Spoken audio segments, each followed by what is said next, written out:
Welcome to Backstage with Richard Ridge, the live from Lincoln Center broadcast of William Finn and James Lapine's beloved musical Falsettos is playing in movie theaters across the country for a limited run. And I'm here at one of Restaurant Row's favorite spots, Orso, where I caught up with one of the stars of Falsettos, the radiant Betsy Wolfe, who is back on Broadway, wowing audiences as Jenna in the hit musical Waitress. Enjoy.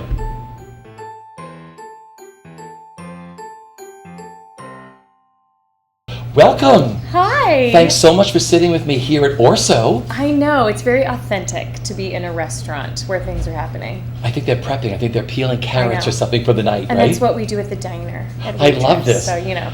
Well, first let's start with Falsettos. How thrilling is it that Falsettos was filmed and it's in movie theaters? It's truly the gift that keeps on giving, which sounds super cheesy to say, but this little, blessed piece that had this, small, teeny tiny little life in New York for just a limited amount of time keeps coming back in different fun ways. Like we had the cast album, and then it was filmed for PBS, and now it's going to be in movie theaters. So it's just this constant reminder of what a special project it was.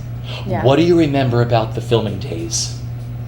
Well, I remember being honestly super sick. It was the sickest I'd been in probably about 7 or 8 months. I had been healthy for so long, and then about the day before we started filming, I woke up with a horrible feeling as a singer where you're like, it's not right. And luckily I felt okay. It wasn't my favorite time, but it was in a way it was like a distraction, because I couldn't then focus on exactly what, probably would be going through my head, the annoying details of, does this sound perfect or not? I was like, just get through it. And in a way that was, grace.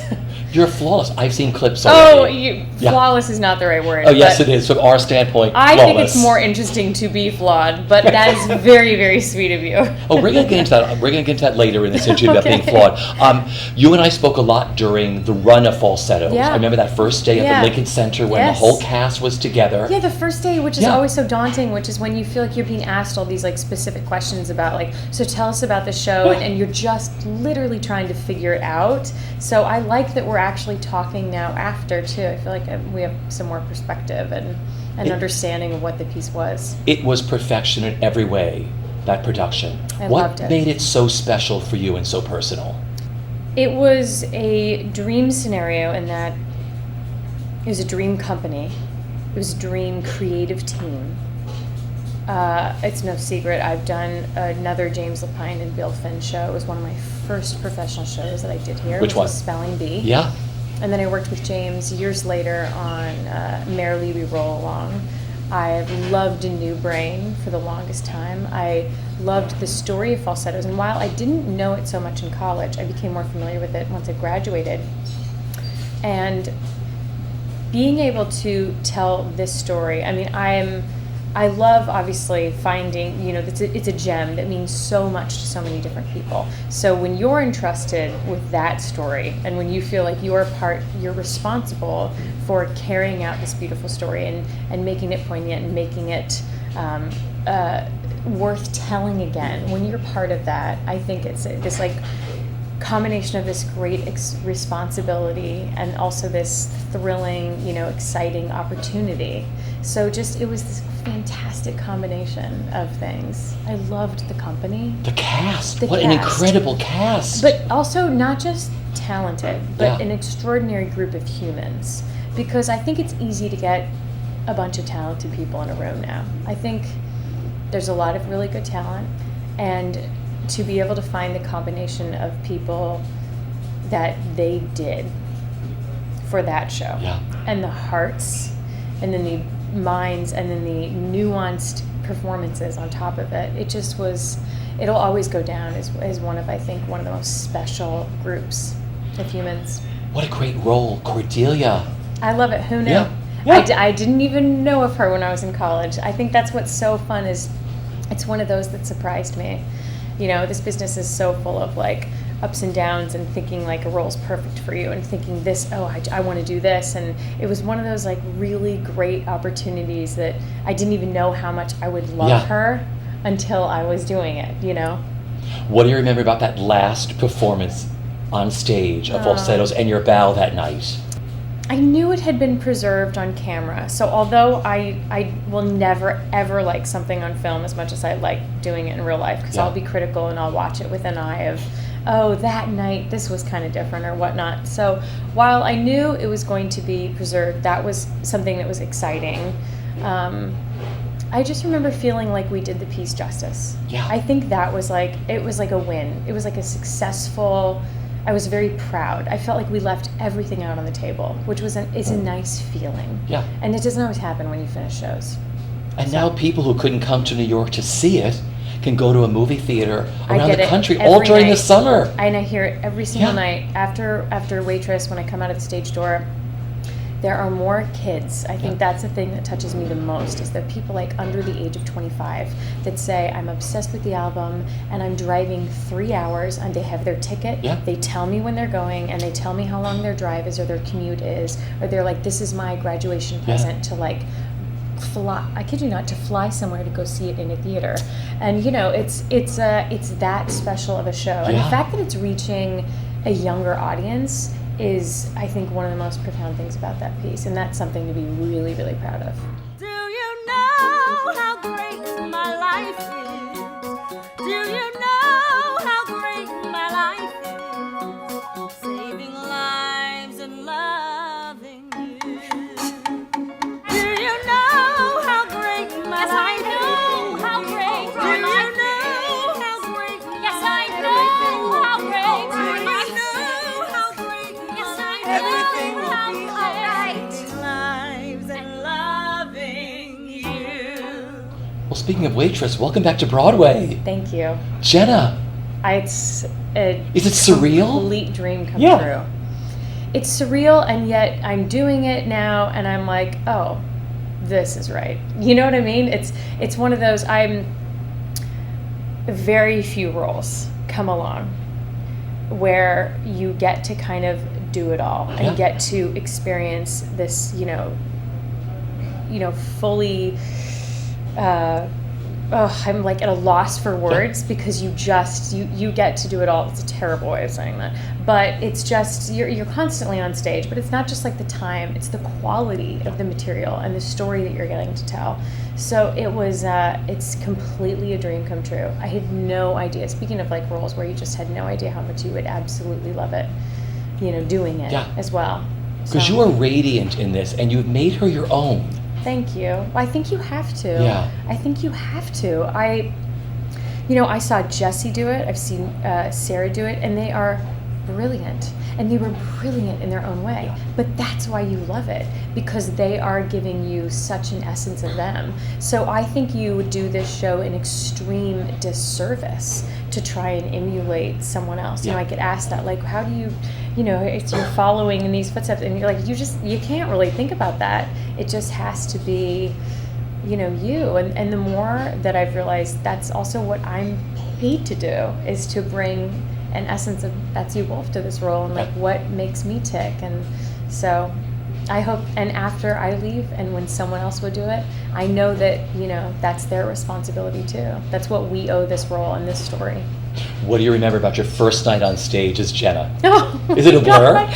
You know what? No, it's not. It's not totally a blur. And I think I was worried that it was going to be a blur. I think that was the one thing that I really kept remembering to say to myself before. I said it right before I started. The curtain was up, and I've never replaced before. So there was this like sheer terror in that everyone else, it was so familiar to them. And so everyone else was in like that, 6-month period in the run, except it's been a year now, let's be real. But, everyone else was just so comfortable, like messing around backstage. And I very much was just like, I was trying to get to the place where they were, but I was like, I have to face reality. This is my first time. So you've been rehearsing, but nothing quite prepares you as a replacement. Yeah. There's no tech. I'm seeing some lights for the first time. You get a put in, right? Yeah, I had one put in, but you never leave the stage. It's also not like, let's face it, it's not Cordelia where Act 1, I'm up in the dressing room, on Pinterest. It was, you never leave the stage. And so I just remember saying, I want to just be in the moment. I don't want to be thinking about what's upcoming next. I want to be present, be present, be present. So I kept saying that. So I do remember a lot. And no one died, which was like my biggest fear. Was that funny? It was, I'm not joking. I just was like, oh, what if I just like topple over the diner? Like just the set just comes crashing down because of something I do. So I was able to really, really enjoy it. And I felt a sense of ownership about a role that night. And then from there, it's just continued to grow, which is super exciting because I have never grown faster into a role than I have in this one, just by the sheer nature of, it's amazing to have runs with a full company instead of just a stage manager. Right? Yes, I've had 4 doctors now. 4 doctors, all right. So 2 weeks, I had the fabulous Christy, and I say that just because his last name is complicated. Yeah. I've known him forever. I can't say it. Super sexy Chris, I'm just going to say that. And so, and he was just like so wonderful and so giving, and it was so fun. I mean, he could have been so over it because he was with Sarah for the whole time, and he could have just been like, this is the way I do it. Yeah. But he came and was like, let's play, let's figure this out, which is such a gift to an actor. And then, of course, fantastic Drew came back, and it's just been a joy now getting to, figure it out with him. So he and I have actually had the same amount of time that Chris and I had. Yeah. And then I had 2 understudies do it. I did it with someone for the very first time. He's been in the company for a year, and Matt DeAngelis one day stepped up when our swing was out, and then he came and did it one night. So I witnessed his first time after being in the company for a year. So that was like really special for me too, and I have a hope for him. What's it like living in the musical world of Sarah Bareilles? What a gorgeous score. It's a dream. Yeah. It's a dream come true. I think I've said this now a couple times. It's probably like really embarrassing for her maybe. But I have loved her for years. Then her Blessed Unrest album came out in 2014. And I was just obsessed with it. I listened to it all the time. And I always remember just thinking, this is a woman who can write lyrics that actually tell a story and then a pop hook. I mean, it's this rare combination. So she's an obvious fit for writing for musicals. And then so there's that aspect of it. And then what I was not prepared for was then just kind of how open and giving she's been as a person. So it's just been like this like unraveling of like a gift, but then the box was beautiful, but then the actual gift's like even more cool and beautiful. It's she's a joy. She's been nothing but an absolute joy, and she writes for the sweet spots in the voice, and she's just letting me do my thing. And I still wake up to her. She's still one of my ringtones for my alarm clock on my phone. Yeah, it's true. I want to go back to growing up. Talk about your senior citizen theater experiences. When did that come up? That's hilarious. So I grew up in a small town in like a farming community in the middle of nowhere in California called Visalia, California. And, we were really between Los Angeles and San Francisco. So if you wanted to go see a show other than, local community theater, which of course I did, you really had to go to LA, the Amundsen, or you had to go to the Current Theater up in San Fran. And so my Nana, who lived in Lindsay, California, she would always buy 2 or 3 tickets to on this like Orange Belt bus tour to go down to LA with she and 60 other senior citizens. So I just remember vividly, like she would call mom or, and say, does Betsy want to come see this show? And so I would go be her seatmate. Everyone else was like coupled up, but I was like the only person, P.S., under the age of 70. And I was like singing all the songs. Yeah. And I mean, so I grew to know these men and women, and I just loved the bus ride down to LA, would see the show. Sometimes I'd fall asleep, I'm sure, but it was the beginning of the end. Yeah. I knew that's what I wanted to do. And what's funny is I remember seeing Phantom, and I just remember just being like, wait, people get to do this? They get to act and dress up and sing, and I loved singing, but I didn't know that was like a thing. It's like, wait, this is an actual thing. And then I started singing it around the house, and I think that's when my mom was like, she actually kind of sounds okay. No, but I think like a lot of parents think that. Yeah, exactly. I think like a lot of parents do think that. And I do, it's funny because talking to them now, I'll even ask Dad, I'll be like, Dad, did you know like I could actually kind of sing? And he's like, no, there was definitely a time when it was like, actually does sound pretty good.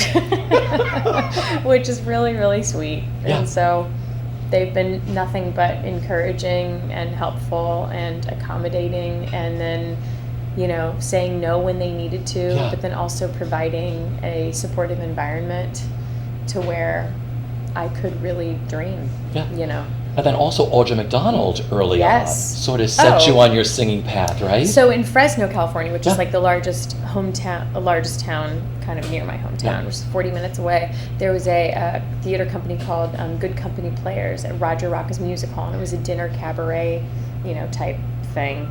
And they did shows. They did about 3 shows a year. And I grew up watching shows there. That was like the closest like semi-professional theater. And they had this young theater group. I know she was a part of it. I forget what it was called, the younger group. But they would always perform for like 20 minutes. And she was part of this group. And I mean, she wasn't, of course, the Audra we know who she is today. But she was hard to take your eye off of her. She was pretty sensational. You know, you were like, who's that one? You know, there was like definitely that thought. So I remember growing up watching her. And I didn't know it at the time, but then I started studying with her voice teacher. I love that. You know, and so Judith Dickinson, who's just a brilliant gem in the Central Valley. And she, I worked with her, and then I would see Audra come and do concert tours when she would come back to her hometown. And then that's why I auditioned for 110 in the Shade, to be honest with you. I didn't know the show, and now I love the show, but I just knew Audra was the lead, and I was like, I want to work with Audra. So I went and auditioned for it. All right, so fast forward to that was your Broadway debut. That was my Broadway debut. I mean, that must have been extra special to have been cast opposite Audra and, of course, Steve Kazee. It was amazing. And Paul Gimignani, because he was connected to Sondheim, which I like religiously studied, who, you know, had worked in those circles, and Lonnie Price, of course. So for me, it was just like, I want to be in a room with these people. That's what I immediately thought, you know. I actually took like a big leap of faith though too for that show, in that I was working doing spelling bee at the time, and I remember just going to an open call for that. I had an agent at the time, but I didn't know, like, I still was so new. So I drove back from a show. I drove back with my friend, and I was the first one to sign up. I'd never done it before, but I was the first one on the list for an open call. And so I thought, I can do this audition, and then I can drive back and do the show at night. And so I also just I ended up being cast from that. So it was just this kind of crazy, random experience that I feel like is unique unto itself. It all felt right too. Do you know what I mean? Like the fate, I believe you are where you're supposed to be. And so it just, looking back now, all these pieces just kind of fit together. And so it was this moment it was one of the first moments that I remember seeing what happens when you follow your gut. I had this gut instinct to go audition for this role, that I really wanted to work with these people. And that I knew I was giving up a lead on Broadway in a way to go do Rona, because they wanted me to do Rona initially with the rest of the company when they transferred. But I said, no, I even though I'm an ensemble member, what does that even mean? It was thrilling, please. But you know what I mean, like a lead versus maybe would have been splashier. But it still meant the world to me to be in that show. And so it was just a moment where it was like the gut and the soul. I was like, trust, just trust. So up next, you're with Sherry Renee Scott in Everyday Rapture. Now, she taught you something about, like, putting where you are at the moment in your performance. Did you learn that from her? Well, she's just a really amazing in-the-moment performer. Yeah. And I would say that, like, her consistency is incredible, like, from night to night. But watching her do what is essentially a 90-minute show by yourself with a little bit of help from, you know, the Mennonites, and it was informational in that you can't repeat something without having it be somewhat fresh and new. And so I learned from her, because I got to know her so personally too, that it wasn't just show up to the theater and kind of do this. It was very much you're going to have different days. You're going to have, very different emotions at different points during the run. And I would say that she is such a present performer that she was able to, just by kind of watching her, I learned that in a way it's more exciting and authentic and truthful. Yeah. And that you might not think, as a performer, sometimes if you're gauging, like as it's going along, like, oh, I'm not doing this as well as I know how to do this. If you're just in the moment and you're not thinking about all that bull, which is just selfish thoughts, to be honest with you, then if you just give, it's sensational. And I could see that. Yeah. It's not like I was just experiencing it, but I could physically watch it while I was on stage with her. So that was a huge gift to learn. Yeah. I mean, I had never seen someone do a 90-minute one-woman show. And it's funny because then I ended up doing last 5 years at that same theater where we started that, and which essentially felt like, in a way, a very individual show because you're never on stage basically with your scene partner. So that show was hugely instrumental in learning things for me along the way. Okay, you talked about, we'll get into the last 5 years, Yeah, because absolutely. you were sensational with Adam Cantor, Oh, like you said, at second stage. Yeah. But you thought that your audition went terribly, didn't you? Terribly. Oh, I was convinced it went horribly. And I think it was because I really felt so strongly that I should be playing that role that I just wanted to present what I, in hopes, was my best self for that. Now, Jason will tell you what's great is he has another story about that audition, and that it was so Kathy of Betsy in a way to come in and be like, are you sure you don't want me to do that again? Yeah. Which, is probably true, but I was in the middle of Drood at the same time, so I was rehearsing for Drood, which, it was more about vocally. It was less about being connected to the material, because Lord knows I'm so connected to that story. I love it so much. It was more about vocally. I was doing a more legit soprano operatic role at the time for Rosa in The Mystery of Edwin Drood. And so it's hard to go back and forth between those two. They're the same muscle, but in terms of using them, you do use them slightly differently when you're... So this high mix belt doesn't necessarily always jive with this legit soprano. You're using the muscles differently. So I prefer to do kind of one or the other. So it was like, no, I know I can do this better. It was just that moment of like, no, I'm singing soprano right now, but I know I could do this if I could work up to this. Thankfully, he saw what he needed to see, and that's also why I ended up leaving Drood slightly early. Yeah. Too. Well, let's go back to Drood. Yeah. Incredible. Sorry, No, I love you around. just jumping around. I love this. Fondest memories of that. It almost makes me want to tear it. That was one of my all-time favorite shows. It was super special too. I did Drood in college, and I played Princess Puffer, which is, I wasn't in college. I was not the ingenue. I was not the, I was the, quirky, chubbier best friend, role, which the character actress, how's that even better described?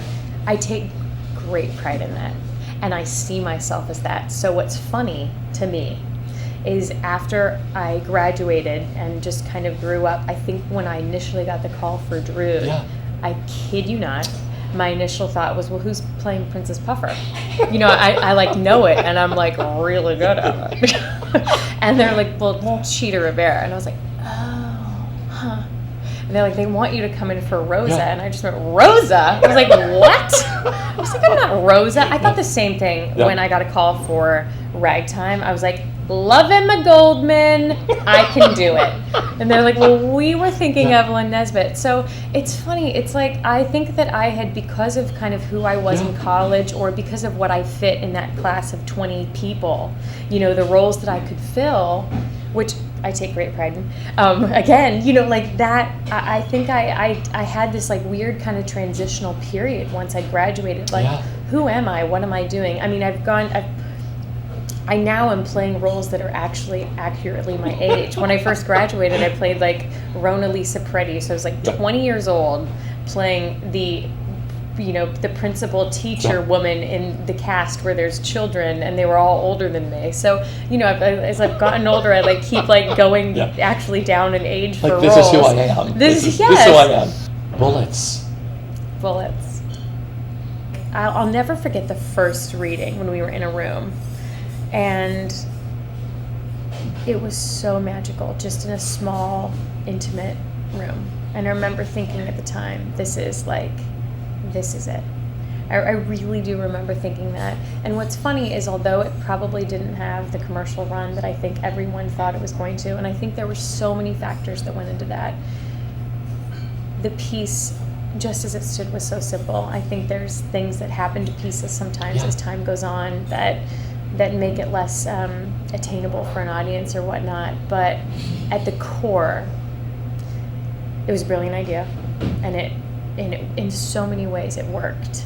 You always wonder, well, why did that happen? And then I met my fiance on that show, and that's the greatest gift in the world. I love it. So for me, I wouldn't, that show ran just enough time for me to meet him, in a way. And I love it. And we got to, that's always will be our story of how we met. And it's really, really special. I love that.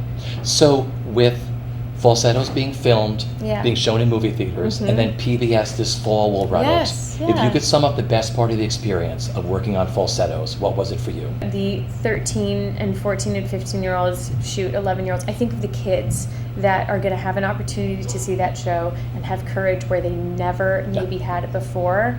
And that has nothing to do with my performance. That has to do with the accessibility of that kind of art and that story that we're telling in this art form. And that is something that I had no idea would even happen. But the fact that some kid in Nebraska or someone is going to see that, and that is going to change their life in a way, or give them the jumping board, give them that gut feeling of just trust and to go. That is the most exciting thing about that piece. And it has nothing to do with what I did on stage. If you could sum up the best bit of advice that you've been given, either personally or professionally, that you live by, what is that? I remember someone saying, you have to just dive in. You're not going to feel ready. And this is a huge lesson for me that I heard very personally. I think I'm someone who sometimes likes to figure things out and then say, or judge it and say, that felt good, or I'm going to give it a good stab, and then once I learn it, then you can watch it, or then you can see it. And I think that one of the best pieces of advice that I got was, it was just James Pine. He said, you're never going to be ready. He said, you're never going to be ready, in a way. You just have to just do it. And he was actually talking about something that was personal, that had nothing to do with show business, but I actually think that that's kind of encapsulates then everything, roles, whatnot. You should never feel like it's a complete product. This is an imperfect art form. And if you ever feel like you've nailed it, I think that's the worst feeling, because I think that just means that you're nowhere near where you need to be. So living in the uncertainty and just is where I'd say, Well, I thank you so much for sitting with me. Very, We're here at very Orso. much. They're prepping for dinner. And you're going to I Waitress. have to go to a diner. Can we serve some of this food at Orso at the diner? I adore you. Thank you so much, my Thank love. you The so best. much. Meet America's original modern family. Homosexuals, women with children, XX lovers, and a teeny tiny band. welcome to Falsetto Land. A musical theater landmark comes of age It's about time. in Lincoln Center Theater's sparkling production. My father's a homo, my mother's not thrilled at all. Oh my God. He's a queen, I'm a queen, where is my crown? I'm breaking down, I'm breaking down. Hey, life's a sham and every move is wrong. We've examined every move as we move along. One group we are for unlikely lovers. Starring Christian Borle, Stephanie J. Block, and Andrew Rannells. Falsettos, coming to a movie theater near you.